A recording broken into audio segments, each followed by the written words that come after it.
Adam Stark is a great musician and human being, and he recently asked me about the possibility of getting harmonic motion and development out of a single loop. The question got me thinking about ways to try and create polyphony and chordal movement in a live looping context without using multiple loops that we can switch between. Now, there are a ton of potential ways to approach this issue, and this video is going to look at one that I feel is relatively straightforward in the approach and execution.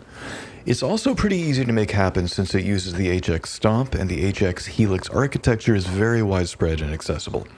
Needless to say, the whole concept of applying harmonic motion and polyphonic movement to a single loop is a very big subject.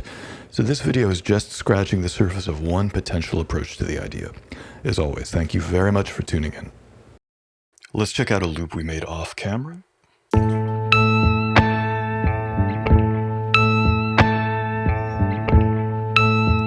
So the core of this particular HX patch are these two blocks, two twin harmony blocks.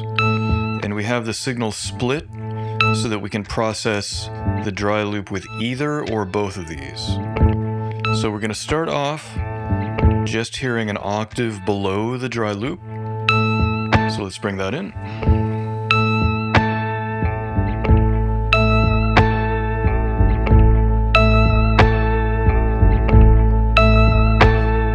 And we can repitch this.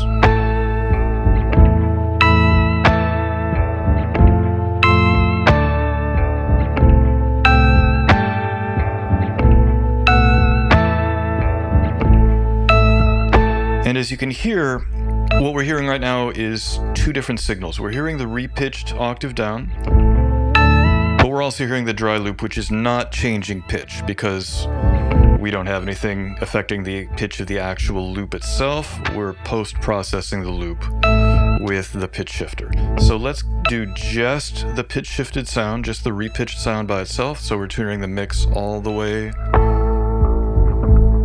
to just that block.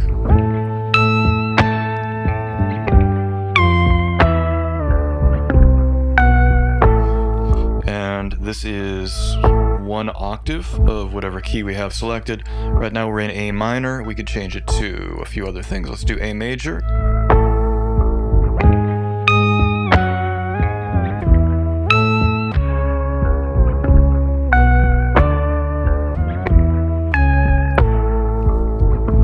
You could change the key as well. I record this loop in A, so that's why we're keeping it in A. I'm going to go back to minor.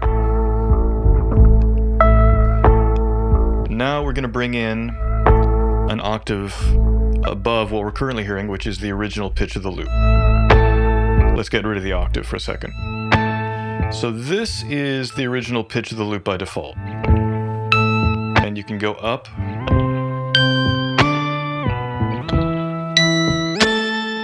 to an octave above the original loop. So if we compare that to the dry loop, it doesn't sound as quote-unquote good, and that's a very subjective thing because I like artifacts. But you can see again, if we change the pitch here, we're not changing the dry loop, which is all we're hearing right now.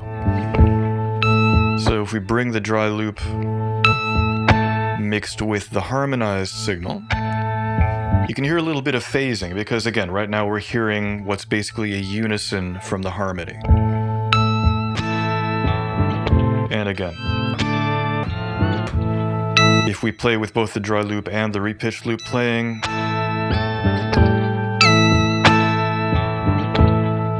you get those two voices happening at the same time. If we bring the mix to just the repitched sound,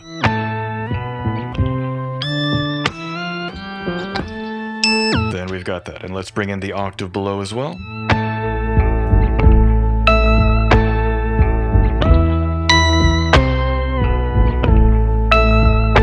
And let's bring the dry signal back in a little bit.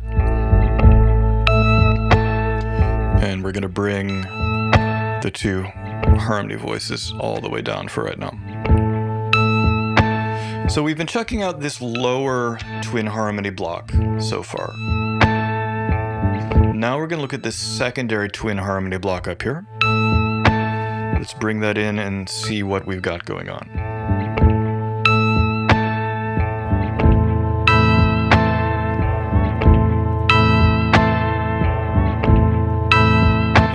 to bring the dry loop all the way off.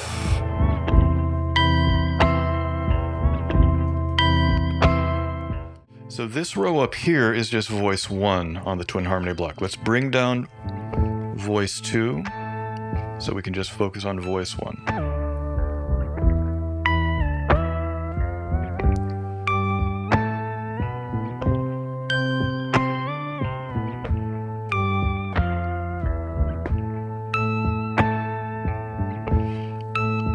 So that's voice 1 on the second twin harmony block. Bring the volume on that down. Now we're bringing up the volume on voice 2 on the twin harmony block. As you can see, these two voices on the second twin harmony block have a little panning going on. And I assigned the intervals for this second voice here to the knobs because we ran out of buttons.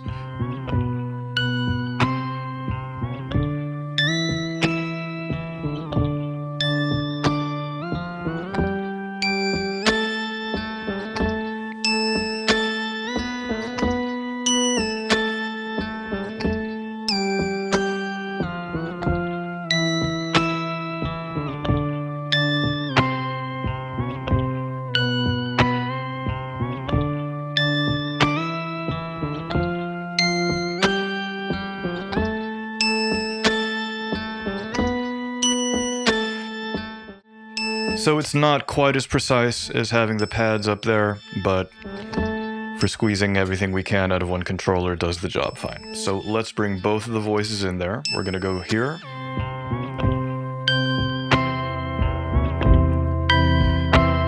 And we can ascend and descend together. So I guess this would be in thirds or sixths, depending on how you're looking at the interval.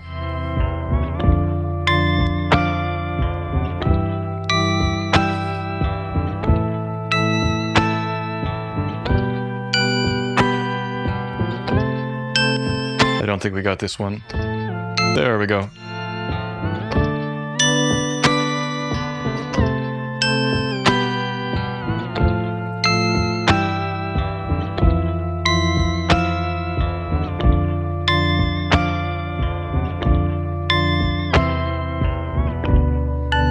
And of course, you can also do them independently.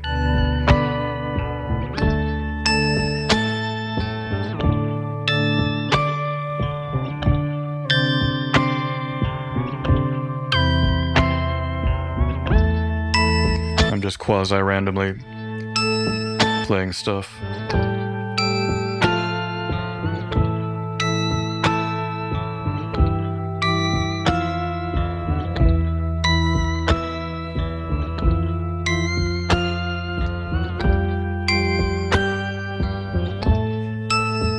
So you can do octaves.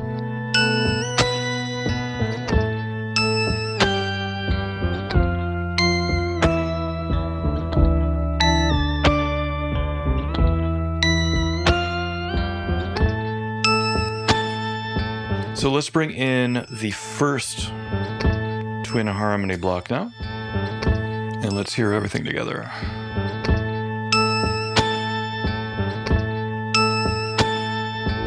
There we go.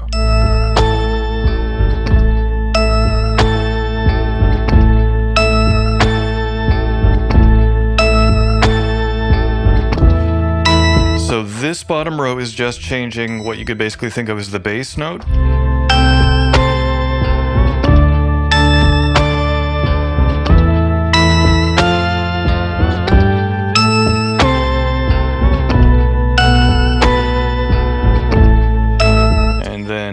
This top row of buttons changes one of the upper voices. So let's shift back to that block so we can see it.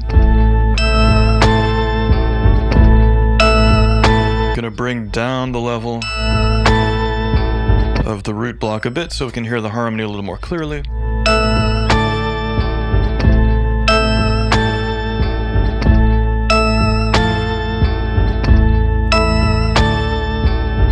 And then we can adjust the other voice on that secondary block with the knobs.